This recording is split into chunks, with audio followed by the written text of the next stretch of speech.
Welcome to Bright coaching centre. நீங்க நம்ம பார்க்க போறது டிஎன்யூஎஸ்ஆர்பி பிசிஎஸ்ஐ ப்ரிப்பேர் பண்றவங்க மட்டும் இல்ல, டிஎன்பிசியுமே பார்க்கலாம். ஓகேவா? ஏன் அப்படின்னு பார்த்தோன்னா ஸ்கூல் புக்கை சேஞ்ச் பண்ணிருக்காங்க, நிறைய சேஞ்சஸ் பண்ணிருக்காங்க. ஆக்சுவலா ஸ்கூல் புக் டோட்டலா மாற கிடையாது, நிறைய அங்கங்க சேஞ்சஸ் பண்ணிருக்காங்க. கிட்டத்தட்ட 8th பாத்தீங்கன்னா ஒரு லெசனை தூக்கிட்டு ஒரு லெசனை புதுசா இன்ஸ்டால் பண்ணிருக்காங்க. 10th மாதிரி சேஞ்ச் பண்ணிருக்காங்க. 10th நிறைய டேட்டா மாறி இருக்கு. இதை படிக்கிறதா அதை படிக்கிறதான்னு சொல்லிட்டு நிறைய கன்ஃபியூஸ் வரும். கிட்டத்தட்ட டோட்டலா எவ்வளவு டேட்டா மாறி இருக்குன்னு பாத்தீங்கன்னா ஒரு 60 கொஸ்டின் கிட்ட பாக்ஸ் கொஸ்டின்ல இருந்து ஒரு முக்கியமான டேட்டால இருந்து ஒரு 60 கொஸ்டின் சேஞ்சஸ் ஆயிருக்கு. அதுல இன்னைக்கு நம்ம பார்க்க போறது ஒரு 25 கொஸ்டின் நம்ம பார்க்க போறோம். ஓகேவா? முக்கியமான டேட்டா. ஆக்சுவலா ஏன் அப்படின்னா இதுக்கு நீங்க ஆன்சர் மாத்தி அடிச்சீங்கன்னா தப்பாயிருவீங்க. அதனால 2024ல எது நீங்க டேட்டா வாங்க புதுசா சேஞ்ச் பண்ணிருக்காங்களோ அதுதான் நீங்க பார்த்தாகணும். அதனால எந்த பேஜ்ல டேட்டா மாறி இருக்கு அப்படின்றத நோட் பண்ணி நீங்க உங்களோட நோட்ஸ் எடுத்திருக்கீங்களா, நோட்ஸ் வச்சு படிச்சாலும் சரி, இல்ல புக் வச்சு படிச்சாலும் சரி, அந்த புக்ல சேஞ்ச் பண்ணி மாத்தி எழுதிக்கோங்க. ஏன் அப்படின்னா இது ரொம்ப ரொம்ப முக்கியமான ப்ராசஸ்.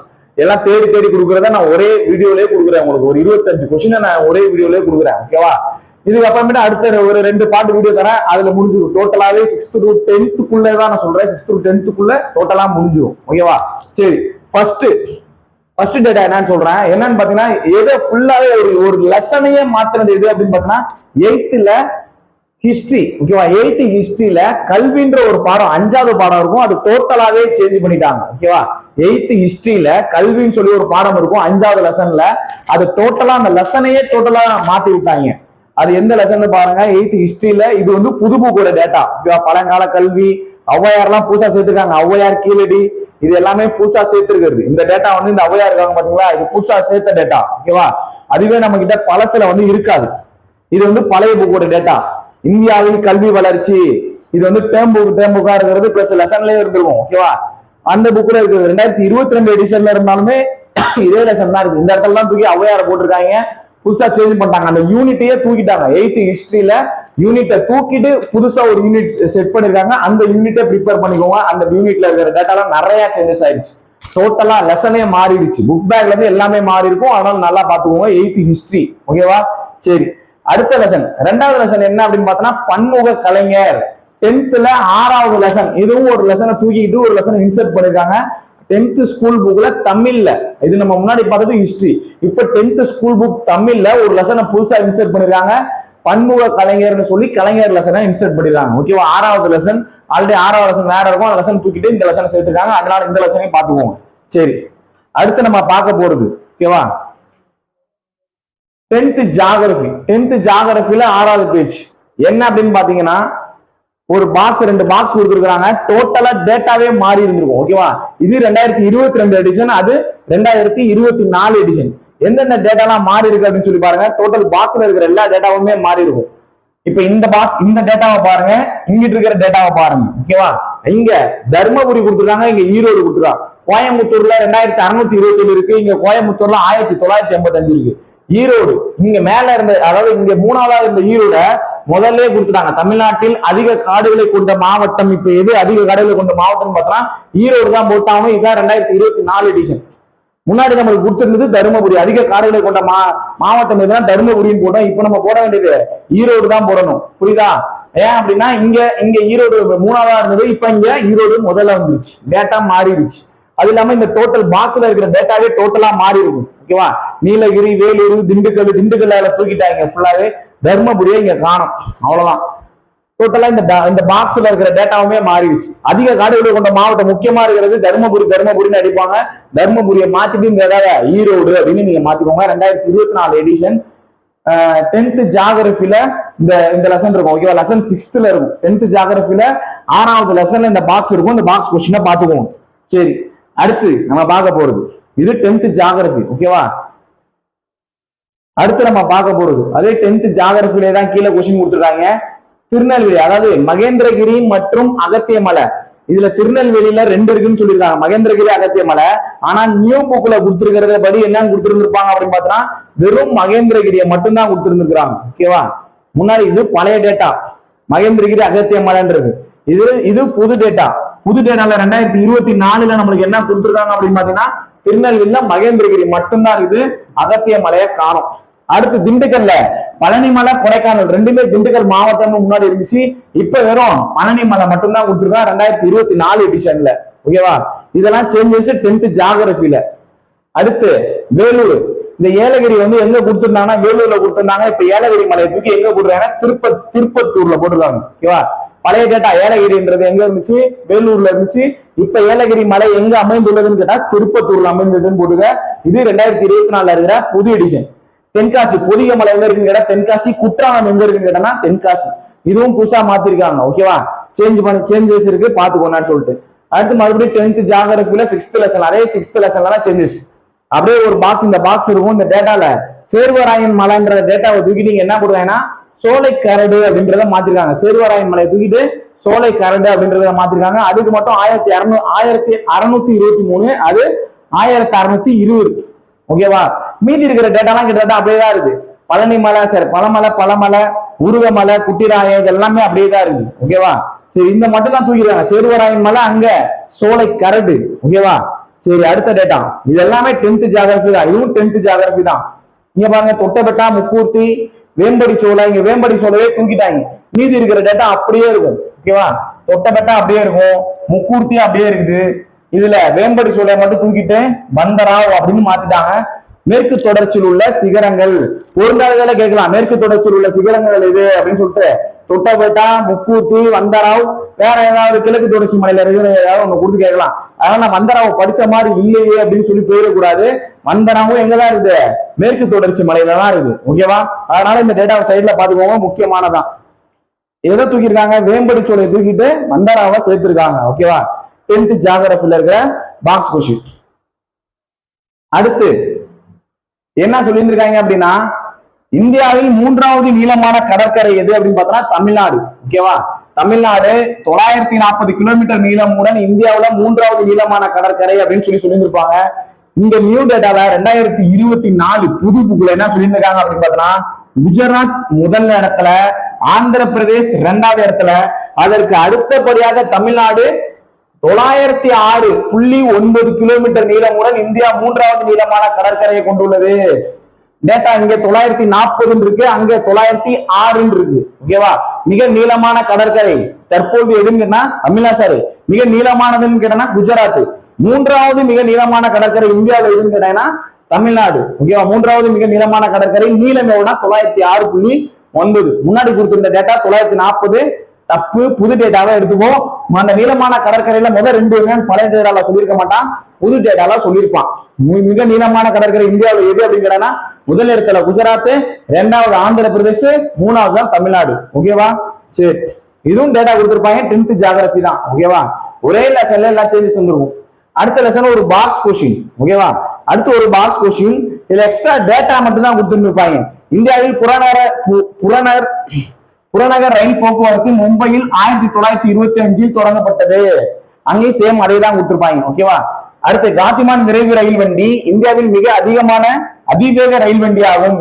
அந்த அதிவேக ரயில் வண்டி எவ்வளவு வேகத்துல போகுதுன்னு அங்க சொல்லியிருப்பாங்க. ஓகேவா? மிக அதிவேக ரயில் வண்டி. இந்த ரயில் வண்டி மணிக்கு 160 கிலோமீட்டர் வேகத்தில் போகும். காத்திமான் ரயில் வண்டியின் வேகம் என்ன அப்படின்னு கேட்டாங்கன்னா 160. அதே இதுல சொல்லியிருக்க மாட்டாங்க. இது எங்க இணைக்குது? புதுடெல்லியும் ஆக்ராவையும் இணைக்குது. இனியும் புதுடெல்லி ஆக்ரா இணைக்கிறதுன்னு சொல்லியிருப்பாங்க. இங்க கொடுத்த அத்தனை டேட்டாங்க அப்படியே கொடுத்துக்கலாம். காத்திமான் ரயில் வண்டியின் வேகம் என்ன? 160 கிலோமீட்டர். அதை மட்டும் எக்ஸ்ட்ரா கொடுத்துருப்போம். ஓகேவா? காத்திமான் ரயில் வண்டி வேகம் 160 கிலோமீட்டர். எக்ஸ்ட்ரா டேட்டா அதை பார்த்துக்கோ. எந்த 2 பிளேஸ் இணைக்குது? டெல்லியையும் ஆக்ராவையும் இணைக்குது. ஓகேவா? சரி, இதுவும் 10th ஜியோகிராஃபி தான். அடுத்து 10th ஜியோகிராஃபில லெசன் 5ல யூனிட் நம்பர் 5, பேஜ் நம்பர் 205. 2022 எடிஷன்ல என்ன சொல்லியிருக்காங்க அப்படின்னு பார்த்தோம்னா, பிரம்மபுத்திரா ஆற்றில் துபிரி மற்றும் காடியாவிற்கு இடையே 891 நீளத்தை கொண்டுள்ளது தேசிய நீர்வழி போக்குவரத்து எண் 2. தேசிய நீர்வழி போக்குவரத்து எண் 2ன்றது எந்த 2க்கு நடுவுல போகுது நீளத்தை கொண்டுள்ளதுன்னு சொல்லியிருப்பாங்க. துபிரி மற்றும் காடியாவிற்கு இடையேன்னு சொல்லியிருப்பாங்க. இங்க துபிரி மற்றும் சைடியாவிற்கு இடையேன்னு சொல்லியிருக்காங்க. ஓகேவா? இங்க காடியா, இங்க சைடியான் இருக்கு. ஆக்சுவலா இந்த சைடியான்றதான் என்னன்னு சொல்லியிருக்காங்க அப்படின்னு பார்த்தோம்னா சாடியான் இருந்திருக்கும். ஓகேவா? சாடியா, இது காடியான் இருக்குது.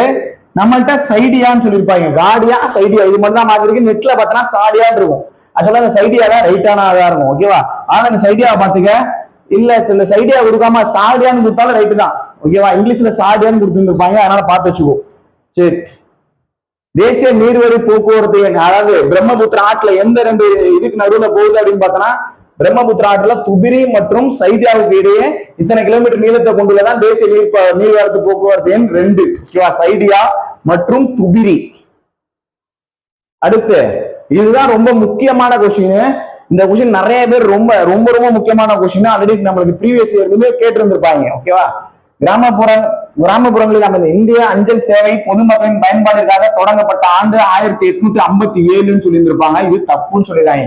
2022 எடிஷன்ல இந்திய அஞ்சல் துறை சேவை தொடங்கப்பட்ட ஆண்டுகள் 1857 தப்பு. ஓகேவா, இந்திய அஞ்சல் சேவை பொதுமக்களின் பயன்பாடுகளாக கொண்டு வரப்பட்ட ஆண்டு 1837 சரியா எடுத்துக்காங்க. 57 தப்பு. இந்திய அஞ்சல் துறை சேவை தொடங்கப்பட்ட ஆண்டு 1837 சரி. இது எடிஷன் 2024. 2024ல அஞ்சல் துறை எடிஷன் சரின்னு சொல்றது 1837ல 57 கிடையாது. ஓகேவா, ஞாபகம் வச்சுக்கோ. இன்னும் கொஸ்டின் முக்கியமான கொஸ்டின் ஞாபகம் வச்சுக்கோ. சரி, இதெல்லாம் நம்ம பார்க்காம 57 அடிச்சோம்னா தப்பா போயிடும். பழைய எடிஷன் புக்கை காட்ட முடியாது அவங்க கிட்ட. ஓகேவா, அடுத்து 10th ஜியோகிராஃபி தான். உலகின் 17வது மிகப்பெரிய பாலைவனம். ஓகேவா, தார் பாலைவனம் எத்தனாவது பாலைவனம் கேட்டா உலகின், இங்கே சொல்லுங்க தார் பாலைவனம் உலகின் 17வது மிகப்பெரிய பாலைவனம். இங்கே உலகின் 7வது மிகப்பெரிய பாலைவனம் நியூ புக்ல கொடுத்திருப்பாங்க. இது 2024 எடிஷன், இது 2022 எடிஷன். ஓகேவா, நம்மளுக்கு இங்க 17 சார், இங்க நியூ புக்ல 7 கொடுத்துருக்கான், அங்க 17 கொடுத்துருக்கான்.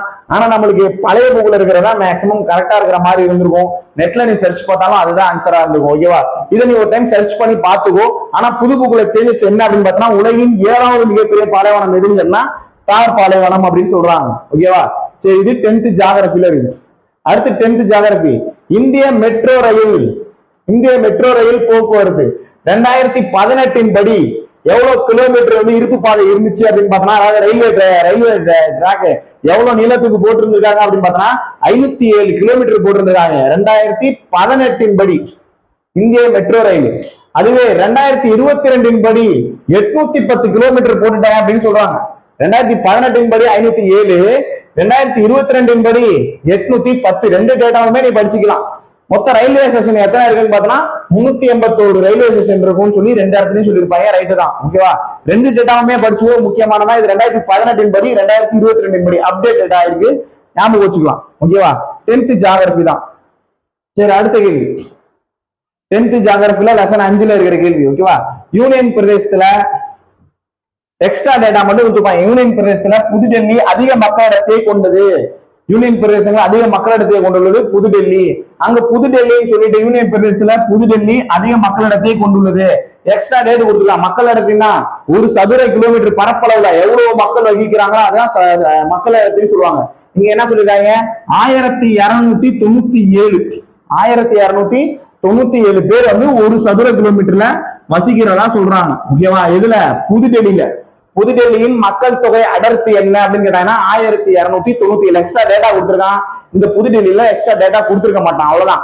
சேஞ்சஸ் வந்து 2024ல என்ன அப்படின்னு பார்த்தோம்னா எக்ஸ்ட்ரா டேட்டா புதுடெல்லியோட மக்கள் தொகை அடர்த்தி 1297. ஓகேவா, புதுடெல்லியில மக்கள் தொகை அடர்த்தி 1297. அதிக மக்கள் அடர்த்தியை கொண்ட யூனியன் பிரதேசம் எதுன்னு கேட்டாங்கன்னா புதுடெல்லி தான். ஓகேவா, சரி. அடுத்து NH-44. ஓகேவா, இந்தியாவில் மிக நீளமான தேசிய நெடுஞ்சாலை எது அப்படின்னு கேட்பாங்க. இந்தியாவில் மிக நீளமான தேசிய நெடுஞ்சாலை NH-44. சேம் டேட்டா அங்கேதான் இருக்கும். இந்தியாவில் மிக நீளமான தேசிய நெடுஞ்சாலை எதுனா NH-44. ஆனா NH-44 முன்னாடி வேற பகுதி 2 பகுதிக்கு இடையில இருந்துச்சு, இப்ப வேற 2 பகுதிக்கு இடையில இருக்கு. முன்னாடி என்ன சொல்லியிருந்தாங்க அப்படின்னா யூபியில இருக்கிற வாரணாசி டு, ஓகேவா, வாரணாசியில இருந்து கன்னியாகுமரி வேற இருந்துச்சு. எப்ப, இதுக்கு முன்னாடி. இப்ப தற்போது என்ன சொல்லியிருந்திருக்காங்க அப்படின்னு பார்த்தோம்னா ஜம்மு காஷ்மீர்ல இருந்து கன்னியாகுமரி வர சொல்லியிருக்காங்க. ஜம்மு காஷ்மீர்ல இருந்து கன்னியாகுமரி வரை, ஜம்மு காஷ்மீரில் உள்ள ஸ்ரீநகரில் இருந்து தமிழ்நாட்டில் உள்ள கன்னியாகுமரி வரை நீளத்தை கொண்டுள்ளதா NH-44.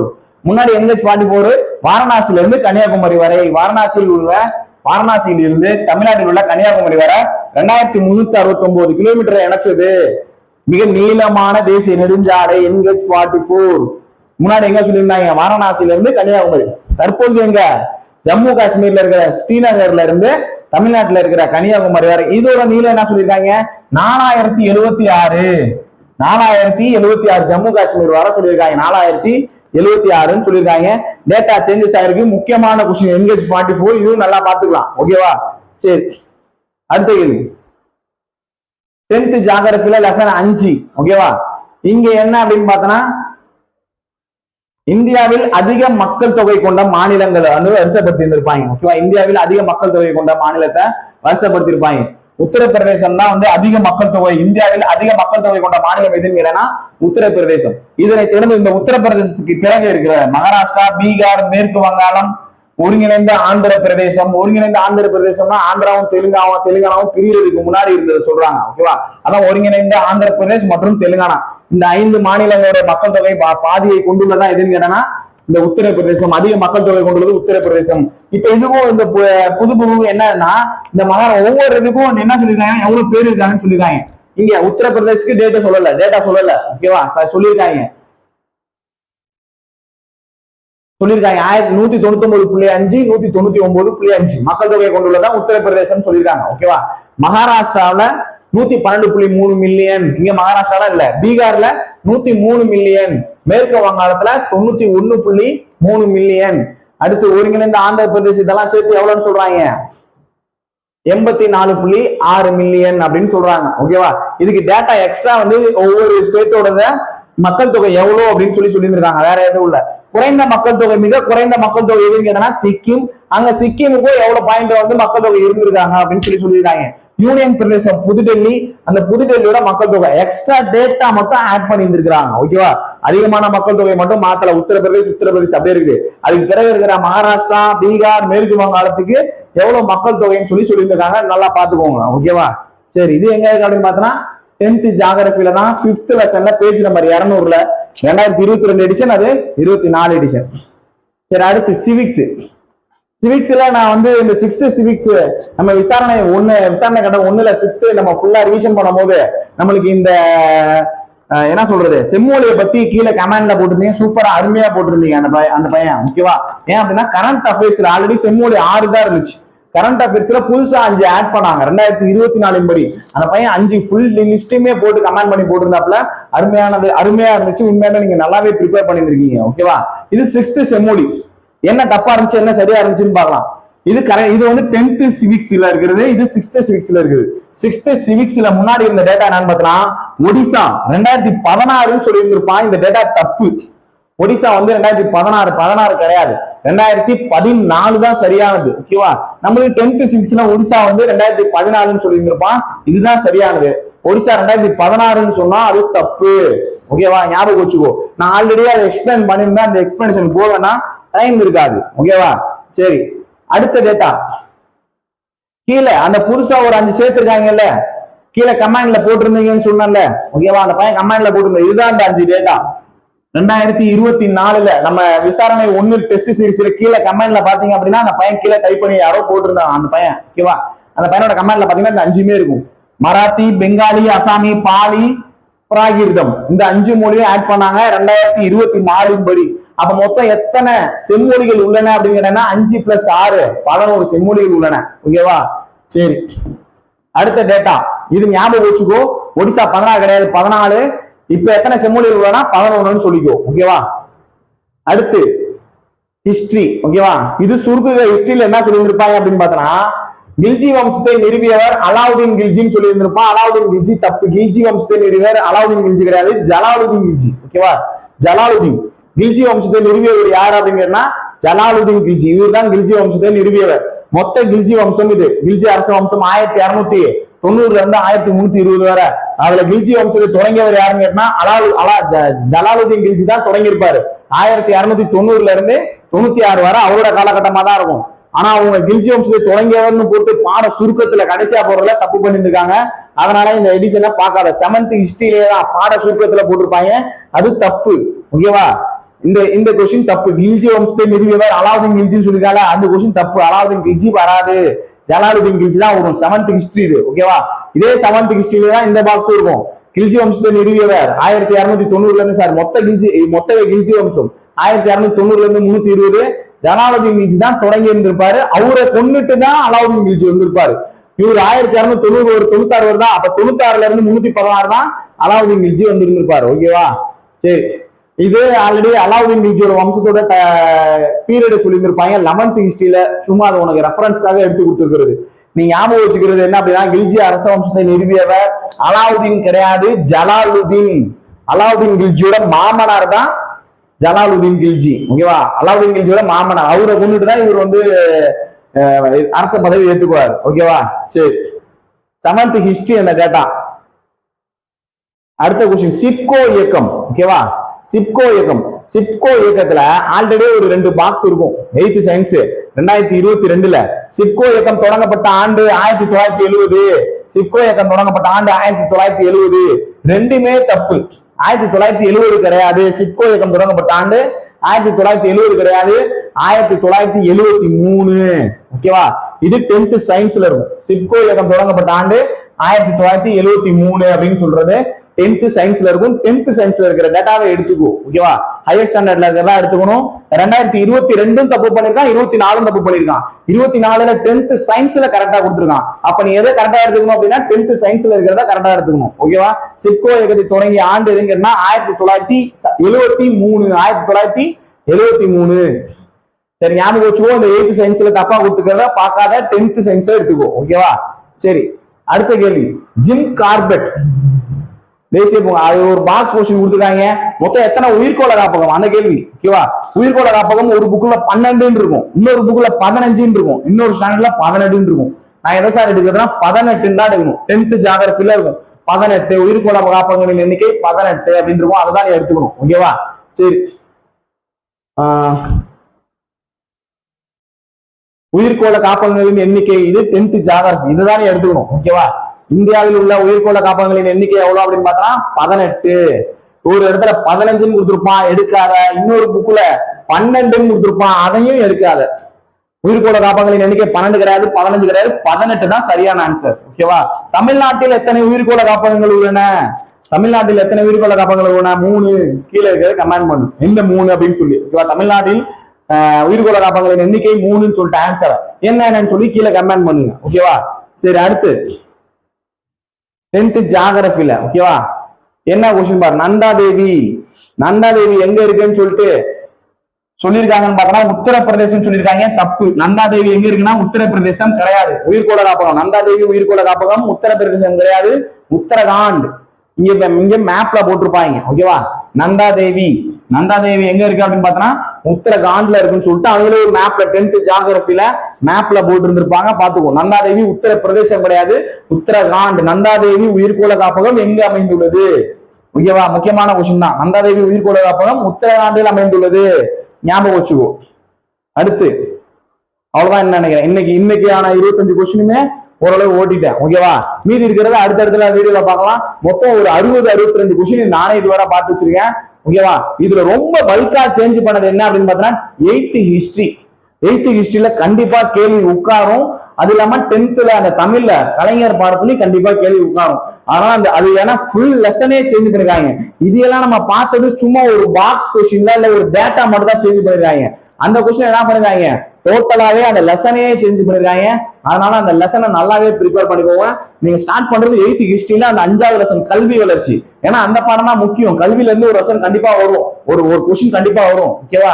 உட்ஸ் கல்வி அறிக்கை என்ன, அண்டர்வுட்ஸ் கல்வி அறிக்கை என்ன, இதெல்லாம் நீங்க முன்னாடி படிச்சிருப்பீங்க. இப்ப உட்ஸ் இருக்காரு, அண்டர்வுட்லாம் இருக்கா என்னதுன்னு சொல்லி டேட்டாவை நீங்க மெமரி பண்ணிக்கோங்க. ஓகேவா? சரி, இந்த வீடியோ பிடிச்சிருக்கும்னு நினைக்கிறேன். வீடியோ பிடிச்சிருந்தது அப்படின்னா லைக் பண்ணுங்க, சப்ஸ்கிரைப் பண்ணுங்க. நீங்க கொடுக்குற லைக்கை பொறுத்து தான் நான் அடுத்தடுத்த வீடியோ உங்களுக்கு கொடுப்பேன். ஏன்னா இது உங்களுக்கு தேவை இல்லை அப்படின்னா நான் அடுத்த மீதி இருக்கிற ஒரு 40 கொடுக்க தேவை இல்லை. அதனால லைக்கை பொறுத்து நான் உங்களுக்கு அடுத்த மீதி இருக்கிற வீடியோ நான் உங்களுக்கு கொடுக்குறேன். ஓகேவா? லைக்கை இன்க்ரீஸ் பண்ணுங்க. அடுத்த வீடியோல சந்திக்கலாம். தேங்க்யூ.